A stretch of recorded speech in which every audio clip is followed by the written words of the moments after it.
Welcome to Hidden Chapters. Some decisions don't make noise. They still change everything. Let's begin. The map said there was nothing there. That's how we knew it mattered. The map ended 5 kilometers before we stopped moving.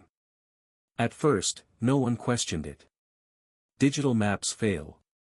Signals drop. Terrain changes faster than updates. That's normal. What wasn't normal was how the ground kept telling a different story than the screen in my hand. The land ahead wasn't empty. It had been walked. We were running a routine patrol, presence, observation, nothing more. The kind of task designed to be forgotten as soon as it's finished. No high-value targets. No expected contact. Just a line drawn through territory that officially didn't matter. But the ground disagreed. The path narrowed where it shouldn't have existed at all. Not a road. Not a trail. Something in between. Flattened grass. Broken branches placed aside instead of crushed. Signs of movement that had learned how not to announce itself. I slowed the patrol without explaining why. That's a habit you earn over time, knowing when to pause without needing permission. The others noticed immediately. They always do.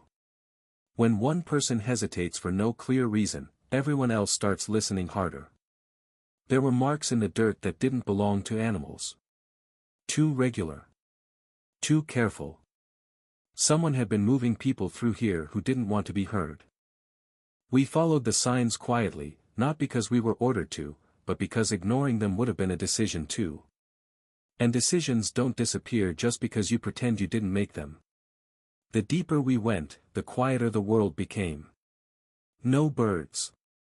No insects. Silence that felt managed, not natural. The kind that exists when something nearby benefits from not being noticed. That's when we found the first object that didn't fit. A piece of cloth caught low on a thorn bush. Not military. Not local attire. Something worn long enough to be softened, torn away in a hurry. Close by, the ground showed signs of struggle, not violent, but restrained. Weight dragged. Feet resisting. People had been taken from here. Not recently enough to trigger alarms. Not openly enough to be reported. Just far enough from everything that mattered to vanish without explanation. I realized then that this territory wasn't unknown. It was unacknowledged. Someone had chosen it for that reason. We marked the location and moved forward, slower now. The patrol had changed without anyone saying it out loud. This was no longer about navigation errors or presence. We'd crossed into something that survived because no one documented it. And whoever controlled it understood exactly where the edges of oversight were. Ahead, the terrain dipped sharply, hiding what lay beyond. The path curved just enough to block sightlines, just enough to create separation. That's where the first structure appeared. Not a building. An outline. Something assembled to look temporary but used often enough to become permanent. Hidden not by camouflage, but by assumption, because no one was supposed to be here to notice it. I raised a hand and stopped the patrol again. Whatever waited beyond that dip wasn't accidental. And the man running it had been confident enough to believe no one would ever step past the edge of the map. He was wrong. And from that moment on, there was no way to retreat without carrying the knowledge of what we'd already found. Because once you discover a place that shouldn't exist, the real question isn't what's there. It's how long it's been allowed to stay hidden. We didn't move straight toward the structure. That would have been careless. Instead, we widened our approach, circling through ground that resisted footprints. The kind of terrain that forgives movement quickly. Whoever built that place understood lines of sight. They expected attention from one direction, not patience from another. As we moved, the signs multiplied. Scraps of plastic tied low on branches, almost invisible unless you knew to look for them. Stones stacked in patterns that meant nothing to anyone who wasn't trained to notice repetition. This wasn't random. It was a system, simple, quiet, effective. Someone was moving people through here regularly. Not armed groups. Not smugglers in a hurry. Civilians. You can tell by the pace left behind. By where people stumble. By how the ground shows hesitation instead of confidence. These weren't volunteers, and they weren't being rushed. They were being managed. That detail mattered. Near a dry channel, we found what confirmed it. A shoe. Worn thin, too small for most adults. Left behind carefully, not torn off. Someone had stopped long enough to remove it, either because they were told to, or because it hurt too much to keep walking. No report would ever mention that shoe. But it changed the patrol completely. We stopped thinking in terms of territory and started thinking in terms of time. How long this had been happening. How many people had passed through without triggering a single alert. How many absences had been written off as something else. Missing persons only exist where records are kept. Here, there were none. The structure ahead resolved into something clearer as we closed distance. A collection of panels and tarp, reinforced just enough to survive weather, positioned where sound carried poorly. Not a camp. Not permanent housing. A holding point. And holding points don't exist without movement on both sides. Someone was coordinating this. The patrol halted again, tighter now. No one spoke. We were past the point of needing explanation. Every person there understood the same thing at the same time. We'd found a corridor. And corridors always lead somewhere worse. I sent a short update back, deliberately vague. Unusual terrain. Signs of organized activity. Further assessment required. Nothing that would trigger immediate interference before we understood what we were dealing with. Because once higher levels get involved, subtlety disappears. And subtlety was the only thing keeping the people who'd passed through here alive. We advanced another 100 meters and heard voices for the first time. Low. Controlled. Not shouted. Not panicked. Someone giving instructions to people who knew better than to resist openly. I caught a glimpse through the trees. A small group, seated, hands visible, watched by two men who didn't look nervous or hurried. They weren't guards in the traditional sense. They were supervisors. Calm enough to suggest this wasn't their first time. And standing apart from them, watching everything without speaking, was someone else. He didn't carry himself like muscle. He carried himself like ownership.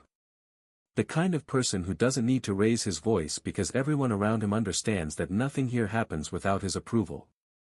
I knew then that this wasn't a scattered operation.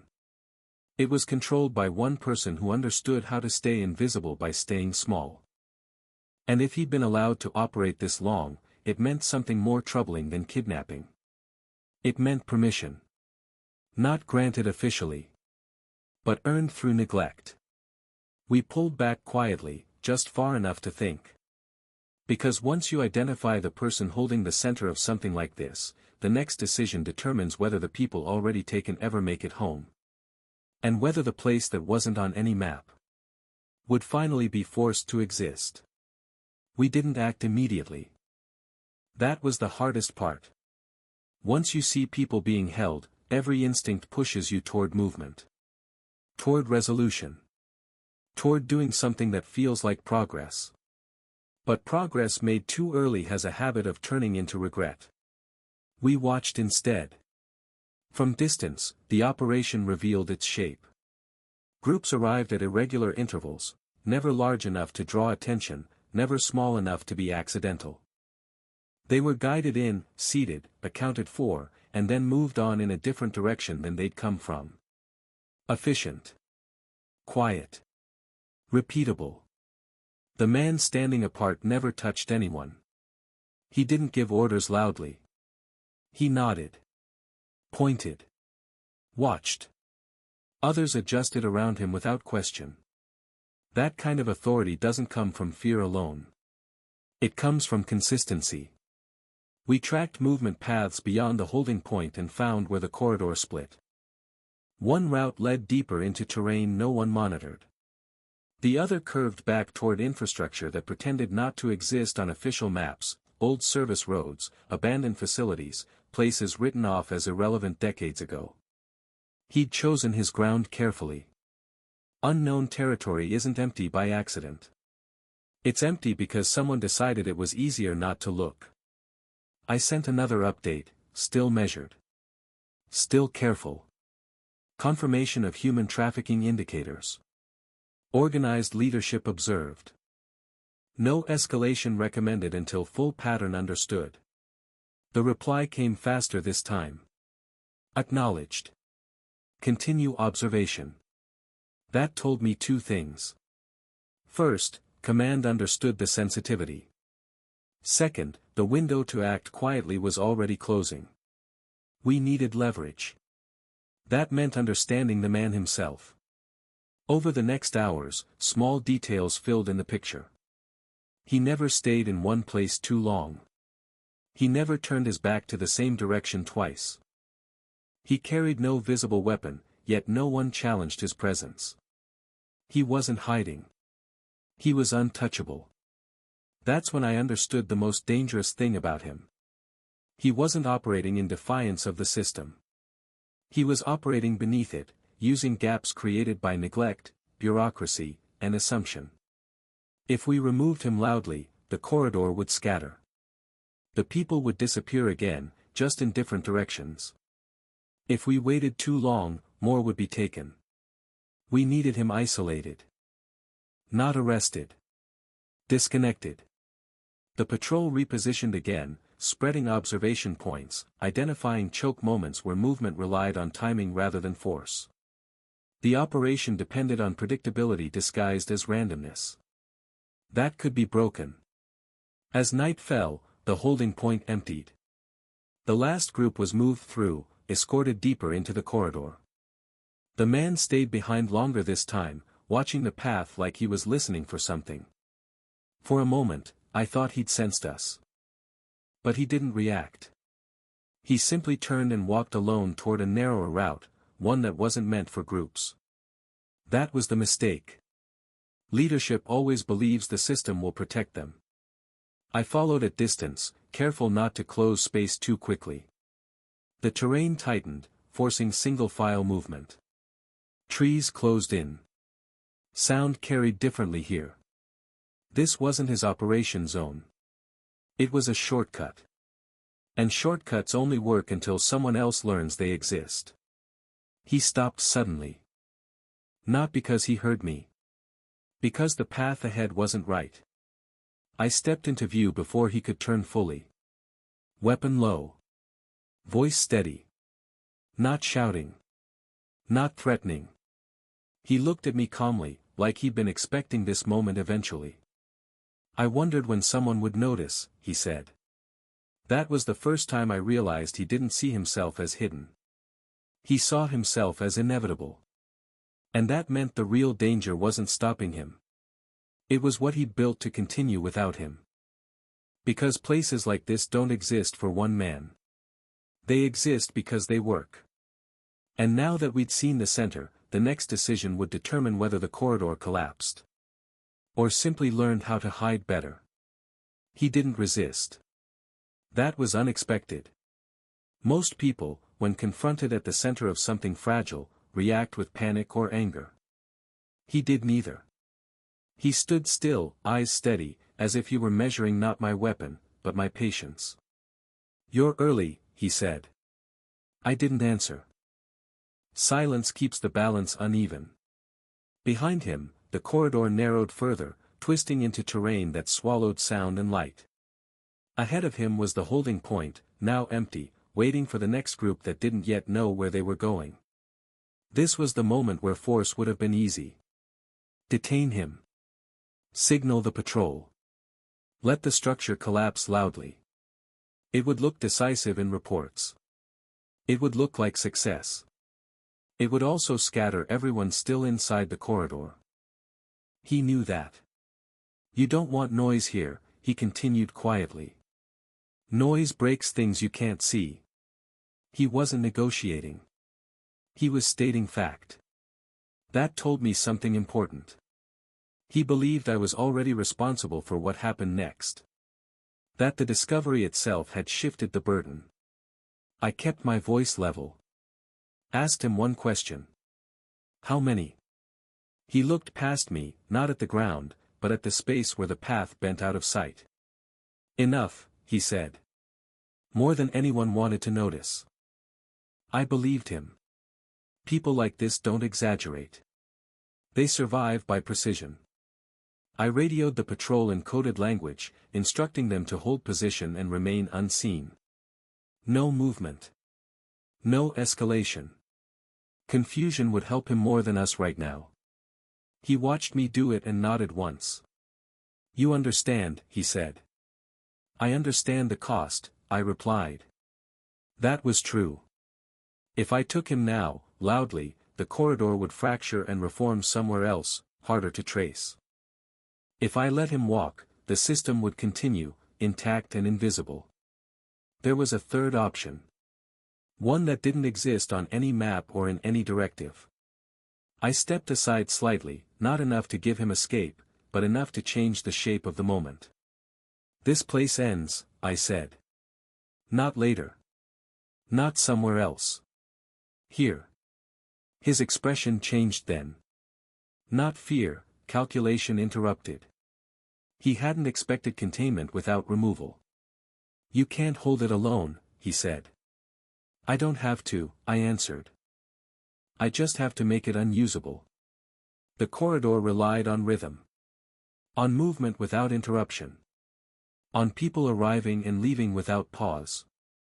I was about to break that rhythm. I ordered the patrol to begin visible presence at the edges. Not advancing. Just appearing. Enough to be noticed. Enough to signal that the unknown territory was no longer unknown. He exhaled slowly. You'll force attention, he said. Yes, I replied. And attention ends operations like this faster than force. For the first time, he looked uncertain. Because he understood what that meant. This place didn't survive because it was defended. It survived because no one looked. And now, whether he stayed or disappeared, the corridor was exposed. The people inside it would be found. The route would collapse. And the territory that wasn't on any map would be forced into existence, not as a secret, but as a responsibility. I didn't restrain him. I didn't let him go either. I held him there, in a moment that didn't belong to either of us anymore. Because sometimes the most decisive action isn't stopping someone. It's removing the space that allowed them to exist at all. And as the first signs of movement appeared at the edge of the trees, I knew the real consequence wasn't what would happen to him. It was what would happen to everything he built once the silence was gone. The first reaction wasn't panic. It was confusion. That's how systems like this unravel, not all at once, but unevenly, when assumptions stop holding. Movement appeared at the edges of the holding area. Not aggressive. Not organized. Just people realizing the rules had changed without being told. The man beside me noticed it too. He didn't look angry. He looked resigned. You've ended the rhythm, he said quietly. They'll scatter now. They'll surface, I replied. There's a difference. I could hear radios crackling faintly as the patrol made itself visible. No advance. No confrontation. Just presence where there hadn't been any before. The kind of visibility that forces decisions without firing a single shot. From the holding point, voices rose, not shouting, but questions. Confusion spreads faster than fear when people realize something they relied on has vanished. Supervisors looked toward the tree line, searching for direction that no longer applied. The corridor depended on invisibility. Now it was being watched. I signaled again, ordering containment at distance. No pursuit. No rush. Anyone leaving the area would be tracked, not stopped. The priority wasn't capture. It was exposure. The man finally turned his head fully toward me. "You don't know how many will try to disappear," he said. "I know," I answered. "And I know they'll fail. Because disappearing only works when no one expects you to exist." Within minutes, movement spilled out of the corridor in unpredictable ways. Some fled deeper into terrain. Others hesitated, unsure whether the presence meant danger or rescue. A few simply sat down, as if the weight of movement had finally become too much. Those were the ones that mattered most. Medical teams moved in carefully. Interpreters followed. The tone shifted without announcement, from observation to responsibility. Once that happens, there's no reversing it. The man watched all of it in silence. "You could have taken me," he said. "Yes," I replied. "And you chose not to." "I chose to end this," I said. "Not you." That distinction mattered. He'd built something that survived on neglect. Taking him would have turned him into a symbol. Symbols travel. Structures don't survive attention. As authorities began documenting the site, the unknown territory ceased to be unknown. Coordinates were logged. Routes marked. The corridor was collapsing not through force, but through documentation. The most permanent kind of pressure. Eventually, he stepped back on his own, retreating into the thinning shadows. No chase followed. There was no need. Without silence, there was nowhere left for him to stand. I watched him disappear once, then didn't look again. Behind me, the patrol shifted fully into recovery mode. People were being accounted for. Names recorded. Stories beginning to reconnect with the world that had forgotten them. The place that wasn't on any map had become undeniable. And with that, the operation reached a point where my role was ending. Not because everything was resolved. But because whatever happened next would belong to records, processes, and accountability. As I stepped away from the corridor, I understood something clearly. Sometimes the most effective way to stop something isn't to remove the person at the center. It's to remove the silence that protects them. Once that's gone, everything else follows, inevitably, publicly, and without anyone needing to stand alone in the shadows to hold it back. The map would be updated. The territory would exist. And the people taken through it would finally be found. That was enough. The rest would no longer be hidden. Once the site was documented, everything accelerated. Vehicles arrived along routes that had existed only as assumptions hours earlier. Medical staff worked quietly, efficiently, treating people who still looked like they expected to be told to move again. Some of them asked where they were. Others didn't ask anything at all. Shock doesn't always look dramatic. Sometimes it looks like stillness. I stayed out of the center of it, watching from the edge as responsibility shifted from patrol to process. Names were taken. Statements recorded. Photos logged. Each small administrative action anchored the place more firmly into reality. That's how unknown territory dies. Not with force, with paperwork. The holding point lost its shape quickly once people began standing where they weren't supposed to. Tarp was lifted. Panels moved. What had once looked intentional now looked temporary, almost fragile. Without silence, it was just material. I saw the man one last time across the clearing. He wasn't restrained. No one was following him. He stood watching the same transformation I was, the quiet dismantling of something he believed could survive indefinitely. He caught my eye and gave a slight nod. Not gratitude. Not anger. Recognition. He turned and walked away into terrain that no longer belonged to him. I didn't track his direction. There was no need. Without the corridor, he was just another figure moving through land that had been noticed. That was the difference. Command arrived later, after the critical moments had passed. They asked questions framed around timing and protocol. I answered in the same language, careful, accurate, incomplete. The truth didn't need embellishment. They didn't ask why we hadn't acted sooner. They already knew the answer. Sometimes action waits for understanding. By the time the patrol was cleared to withdraw, the place looked different. Markers stood where none had existed before. Routes were mapped. Perimeters established. The map had caught up with reality. As we moved out, I looked back once. Not at the structures. At the ground. The signs we'd followed were already fading under the weight of boots and vehicles. Flattened grass crushed again. Broken branches snapped clean this time. Evidence replaced by process. That's how places like this end, not erased, but transformed into something visible enough to be managed. On the way back, no one spoke about what we'd found. Not because it wasn't important, but because the moment had passed. What remained was implementation, and implementation belongs to other people. Later, reading the preliminary report, I noticed how the story was already changing. Neutral language. Passive phrasing. Discovery without implication. No mention of how long it had been allowed to exist. That was expected. Maps don't explain how something stayed hidden. They only show where it was.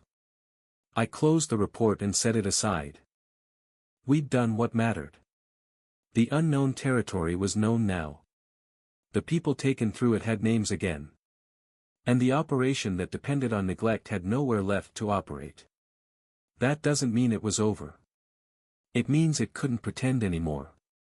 And sometimes, that's the only victory that lasts. Leaving the area didn't feel like withdrawal.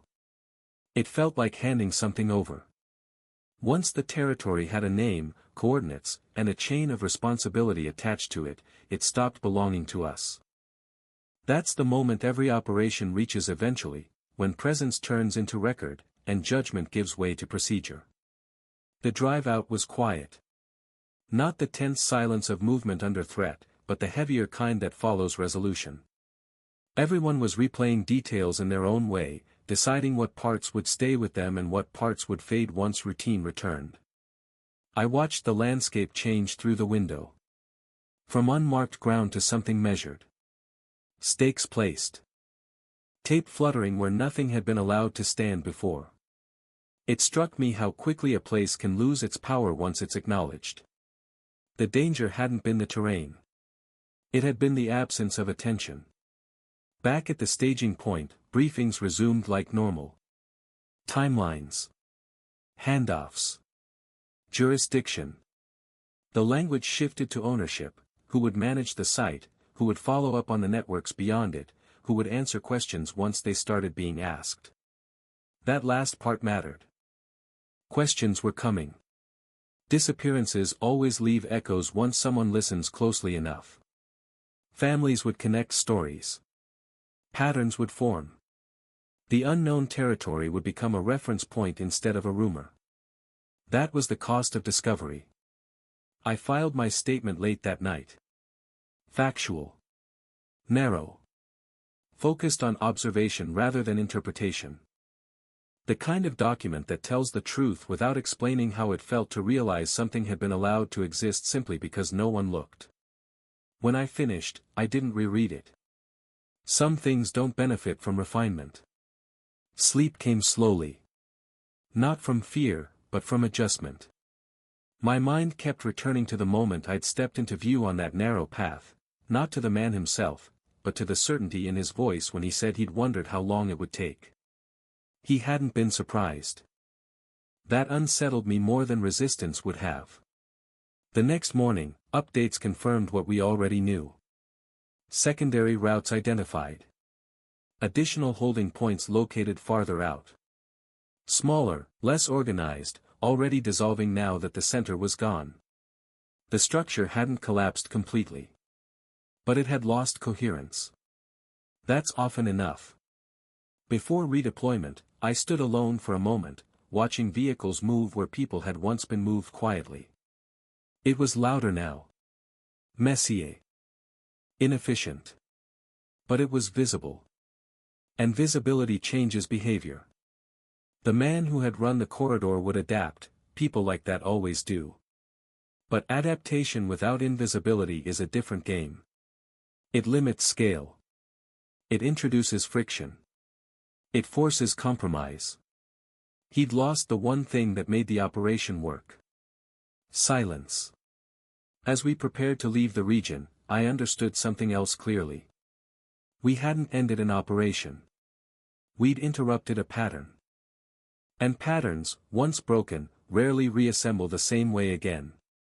The place that wasn't on any map would never return to being empty. That was the real outcome. Not arrests. Not closure. But the simple fact that someone, somewhere, would now have to acknowledge it existed. And that acknowledgement would follow every decision made there from now on. That's how hidden things truly end. Not when they're destroyed. But when they're seen. Discovery has a shadow. It follows quietly, asking questions long after the immediate work is done. I felt it in the days that followed, in the way briefings lingered on details that hadn't mattered before, in the careful phrasing of messages that once would have been blunt. The map had changed, but habits hadn't caught up yet. Information started arriving from places we hadn't touched directly.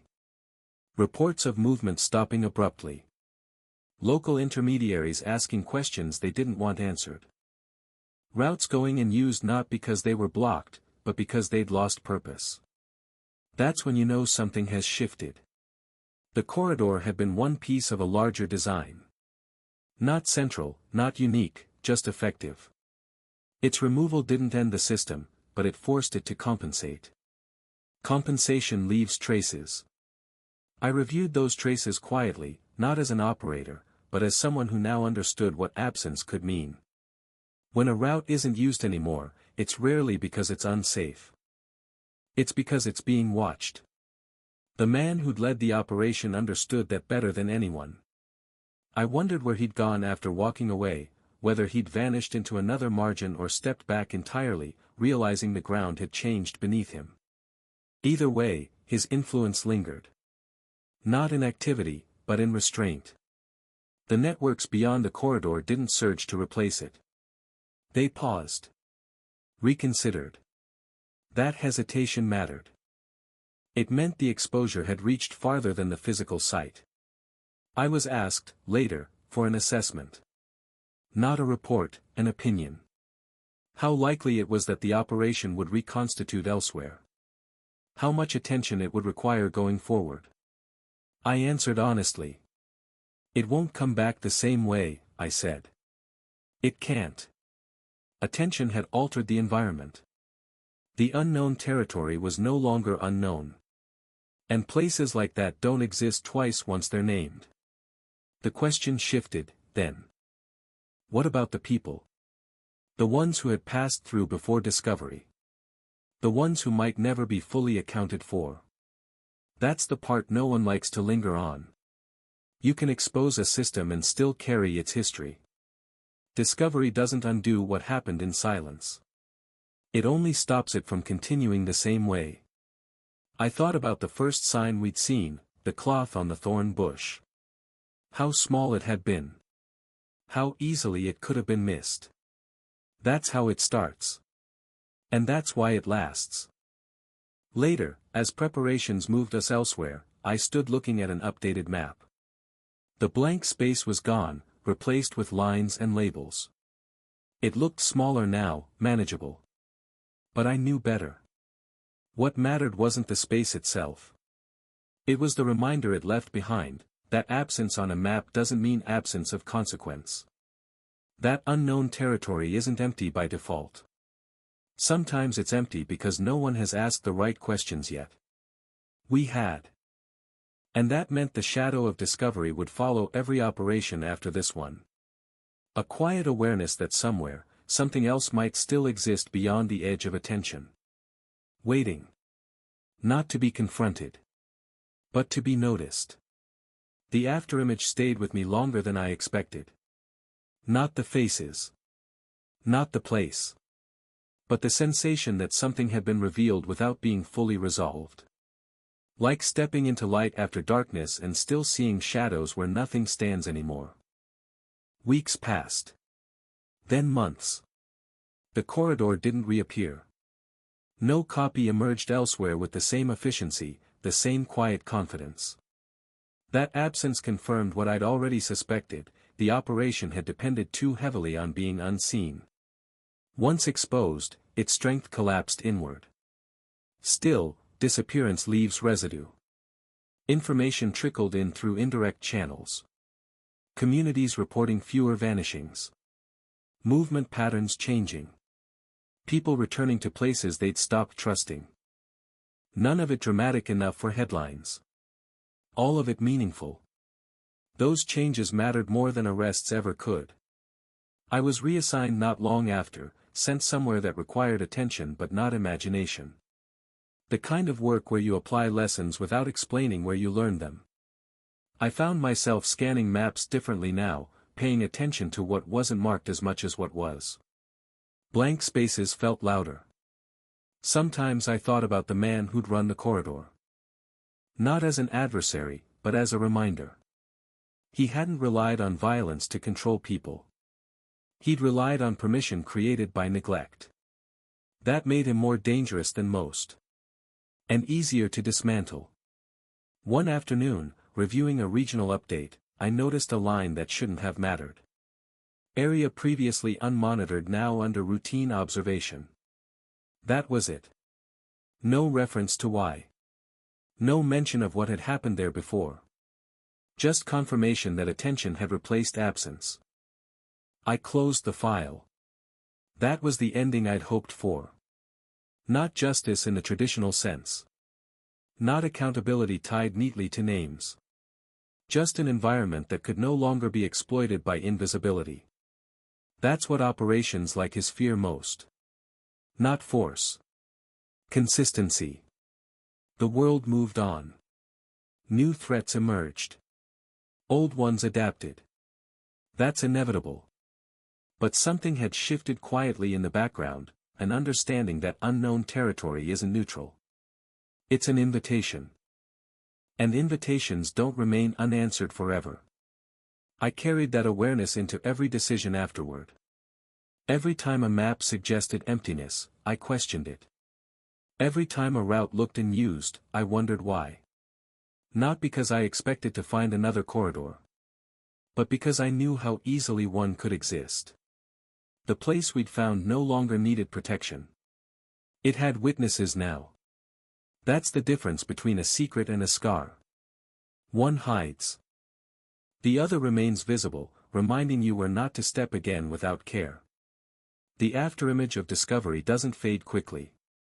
It lingers just enough to change how you look at the world.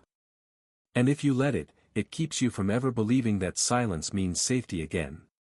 Years later, the map still isn't empty. I don't mean the coordinates or the labels, those change constantly. I mean the way I read it now. Every blank space feels provisional, every unmarked stretch a question waiting to be asked. That shift never reversed itself. The place we found doesn't appear in reports the way people imagine. It exists as a reference point, a quiet reminder folded into training, into risk assessments, into the way patrol routes are planned. No one calls it by what it was. They don't need to. Its influence is embedded in habit now. I sometimes wonder what happened to the man who'd stood at the center of it all. Not out of concern, but curiosity.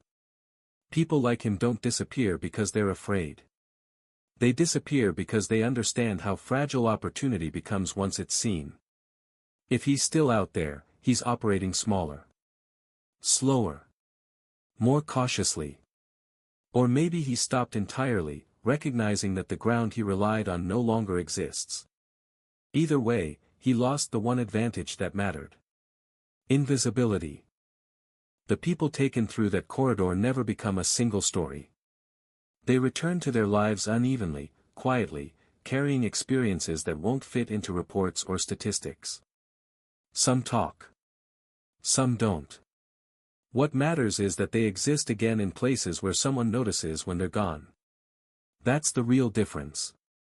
The unknown territory didn't disappear because it was defeated.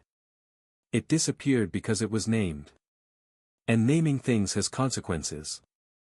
I've learned since then that discovery isn't an ending. It's an obligation. Once you know a place can exist beyond attention, you inherit responsibility for what else might be hiding nearby. You don't get to look away again. That's the cost of seeing past the map. We like to believe that threats announce themselves, that danger arrives loudly enough to demand response. But the most effective systems operate quietly, in the spaces where no one is expected to be looking. Until someone does. This story doesn't end with arrests or closure. It ends with a habit, a refusal to accept emptiness at face value, a willingness to question silence instead of trusting it. The place that wasn't on any map still exists. Not as ground. As awareness. And once you've walked beyond the edge of what's recorded, you don't ever really return to believing the map tells the whole story. That's the hidden chapter. The one where nothing explodes, no orders are disobeyed, and no one is celebrated, but something dangerous loses the only thing that made it possible. To remain unseen. Hidden chapters is about the choices that don't come with instructions. Like the video and subscribe for the next story.